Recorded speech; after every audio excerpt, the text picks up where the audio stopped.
a beautiful day God has given to us. My name is Michael, counseling psychologist. Na leo nataka kuzungumzia a certain issue that has come to me many times, the issue of divorce. Wakati nikifanya counseling nimeona this month the issue of divorce imekuja sana.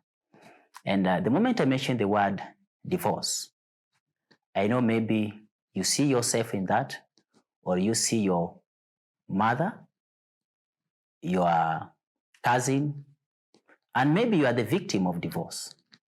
So this word divorce, and sometimes divorce causes a lot of pain and trauma, and sometimes it's very hard to overcome this issue of divorce.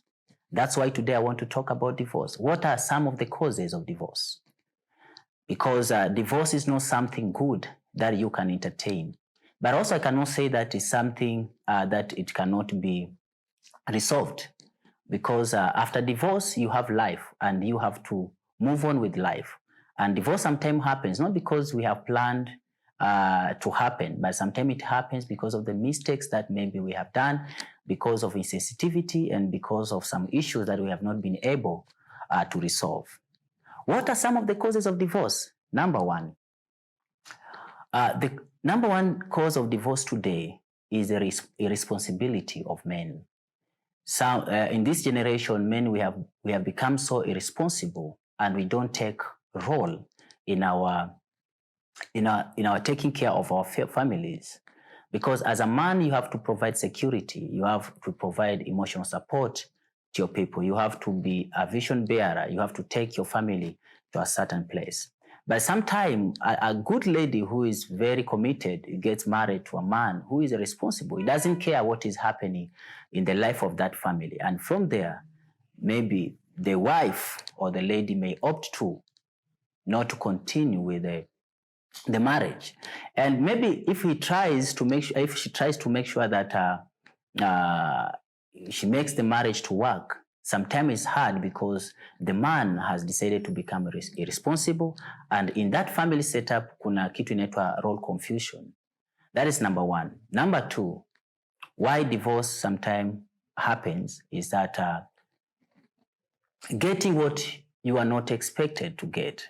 You are expecting something, but now you have come to this family, and what you are expecting from the man or from the lady, you get contrary to what you're expecting. And from there, you try your best to adjust, but things are not working, and sometimes also you divorce. Number three, lack of good preparation to get into marriage. Nowadays, this generation, people just get to marriage without even being prepared. Premarital counseling is very important, because premarital counseling is going to make you understand your partner. Remember, you're coming from different background. This partner of yours has been raised by different parents, and he has different perception concerning marriage. He has different understanding and beliefs concerning marriage. So if you don't understand this partner of yours before making decision to get into marriage, sometimes it becomes very hard to live with that person. So lack of preparation. People, they have taken this issue of marriage very pasipokuwa na uzito, and this has affected them. So if you are not prepared before getting married, sometime you may find yourself getting to divorce, because you are marrying somebody, and when you get into that marriage, things are not working because the other partner is pushing this way and you are pushing this way. But the moment you undergo premarital counseling, also it helps you as a person to be able to understand your partner, and to make sure that what are some of the things you are going to compromise, you are going to adjust, so that you form your own institution. Remember, you cannot force your marriage or your marriage institution to resemble what your parents used to do, because your parents are totally different from you. And if you force what your parents used to do, you want it to happen to your family, it will be very hard. It will be very hard, and it is going to cause a lot of commotion. So it's good to be able to understand each other. And somebody who can help you to understand each other is a counselor who is going to study the structure, who is going to study the patterns of thoughts of each of you and try to restructure so that you come up with a new institution with new roles, new structure, new values. And from there now, you'll be able to live effectively. But if there's no preparation, that one, it may cause divorce. Another cause of divorce is difference in beliefs. This is not number one belief that I have seen people, which is causing commotion in the family institution. The issue of finances, especially the issue of finances. So you have been raised in a family whereby your father and your mother, they know how to deal with their finances. For example, where I come from, according to our culture, where I come from, is that the money of the money of the father belongs to the family, and the money of the wife is on Izake. So that is how my father or where I'm coming from, people view about the issue of finances. Now here you come to a place whereby somebody has a different belief, has a different understanding about finances.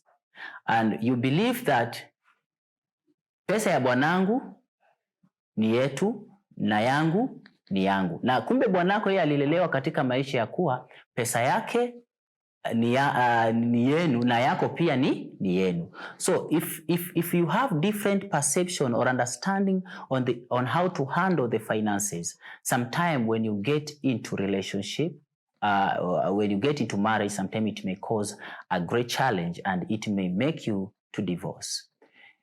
Another cause of divorce is different in religion. Don't make a mistake to get married to somebody who has different religious belief. Because remember, when you get married, you become one. It means that you have to do one thing as a family. So imagine you're a Christian and your husband is a Muslim. Your husband has different beliefs from your beliefs. So the moment, sometimes it may be very difficult for him to understand you, because your beliefs tells you to do something and his beliefs tells him to do something else. And from there, kutakuwa na a lot of commotion na kuvutana. But so when you get married to somebody whom you are not belonging in the same belief, sometimes it may cause a great problem to your life. That's why it's advisable that you are able to get married to somebody whom you believe the same thing, because religion has played a major role in the human functioning. So those are the causes of divorce today. And divorce is something which is very bad. It causes great pain. Some of us, we are the victims of divorce. Maybe if my parents or your parents did not divorce, maybe ungekuwa mtu tofauti. But because they divorce, you developed a certain trauma, you develop a certain issue, and now maybe you cannot even handle your family. But there's one thing that you have to understand. The moment you follow the right procedure to get married, you will be able, it's not 100% that you may not divorce, but at least it plays a major role to make your family remain stable. Remember, when you get married, it's not all about you. Even also your children matters a lot. So when you divorce, you don't just affect yourself, but also you affect your children. So you have to be very careful. If you are not married, be careful. Follow all the steps that are supposed to be followed. Doesn't matter what other people they say. Doesn't matter about the opinions, because we are living in the global world. But for you to save yourself, to save your generation, not to get into a place where your parents maybe they are today, please follow the right steps. Do the right thing so that you get the right person who loves you, who is going to care you, who is going to provide for you, and also you'll be there for him to be able to run that family. Thank you.